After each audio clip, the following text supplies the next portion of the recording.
UP के वज़ीर-ए-आला योगी आदित्यनाथ खिताब करें, आपको सीधा ले चलते हैं।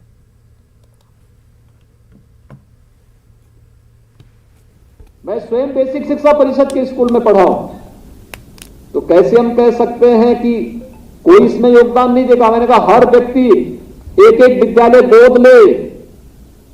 लोगों ने कहा गोद लेके क्या करेंगे, तब भी विपक्ष ने उंगली उठाई थी कि गोद लेके क्या करेंगे, क्या विद्यालय गोद ले जाते हैं क्या। मैंने कहा विद्यालय गोद ले जाते हैं, कैसे ले जाते हैं थोड़ा देखना। तब भी उन्होंने हमारी कार्यपद्धति में प्रश्न किया था। लेकिन आज जब 1,20,000 से अधिक विद्यालयों को ऑपरेशन कायाकल्प के माध्यम से उनका सुंदरीकरण करके उन्हें स्कूल दिखने लायक स्कूल बना दिया गया, उनकी आंखें अब उसको देख करके भी घबरा रही हैं कि अगर गरीब का बच्चा पढ़ लेगा तो फिर क्या होगा। उनको परेशानी इस बात की है कि उन बच्चों की यूनिफॉर्म, आज सरकार उनको 2-2 यूनिफॉर्म देती है, बैग देता है, बुक्स देती है, जूते मोजे उन बच्चों को उपलब्ध कराए जाते हैं। अब गरीब का बच्चा भी अच्छा जूता मोजा पहनेगा, स्कूल जाएगा, स्वेटर दिया जाएगा, जाड़ों में ठिठुरेगा नहीं।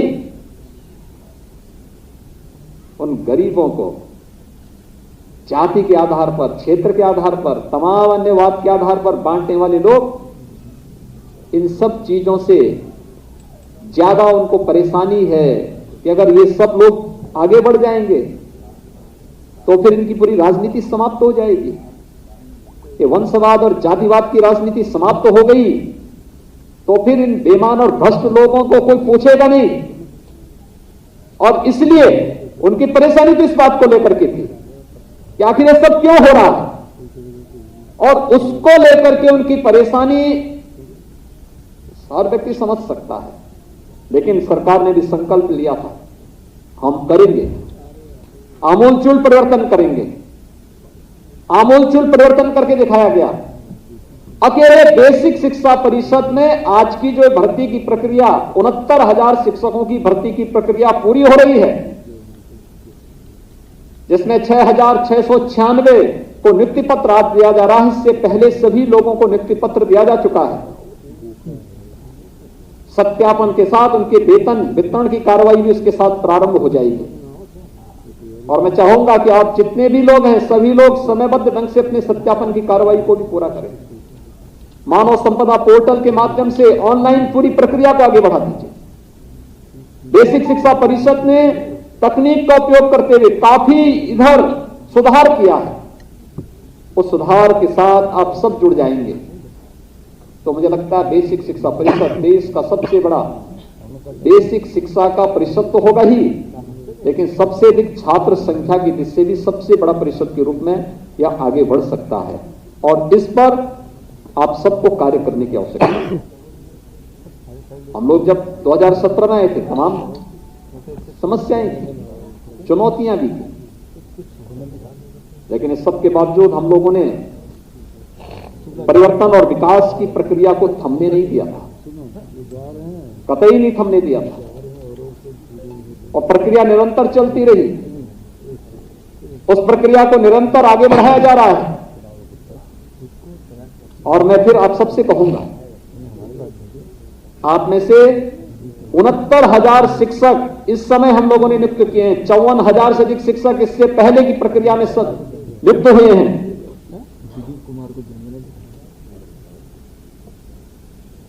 पिछले 15-16 महीनों का जो समय है पूरे देश और दुनिया के लिए अत्यंत संकटग्रस्त रहा है।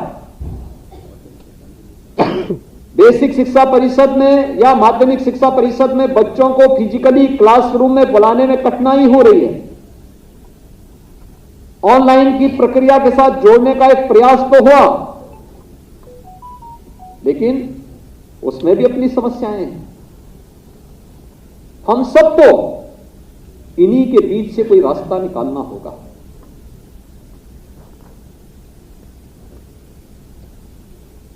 अब सोचिए कि 1,20,000 शिक्षकों की नियुक्ति तो केवल बेसिक शिक्षा परिषद में हुई है। माध्यमिक शिक्षा परिषद की अलग है, उच्च शिक्षा की अलग है, तकनीकी शिक्षा की अलग है, मेडिकल शिक्षा की अलग है, अगर इन सभी शिक्षाओं के उसको हम एक साथ जोड़ लें तो अकेले शिक्षा विभाग में ही हम लोगों ने 1.5 लाख से अधिक शिक्षकों की तैनाती की है विगत 4.5 वर्ष के दौरान। 1.5 लाख से अधिक शिक्षकों की भर्ती केवल शिक्षा से जुड़े हुए विभागों में उत्तर प्रदेश के अंदर हुई है और लगभग 4.5 लाख भर्ती की प्रक्रिया की दिशा में हम तेजी के साथ आगे बढ़ रहे हैं। यही नहीं, प्रदेश के अंदर सुरक्षा का एक बेहतर वातावरण भी दिया गया। शिक्षा हमारे लिए मूल था, महत्वपूर्ण था। शिक्षा के बगैर हम किसी प्रकार की परिवर्तन की उम्मीद नहीं कर सकते।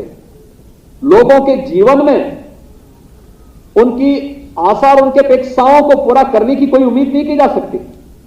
लेकिन इस सब के बावजूद प्रदेश के अंदर कानून का राज हो,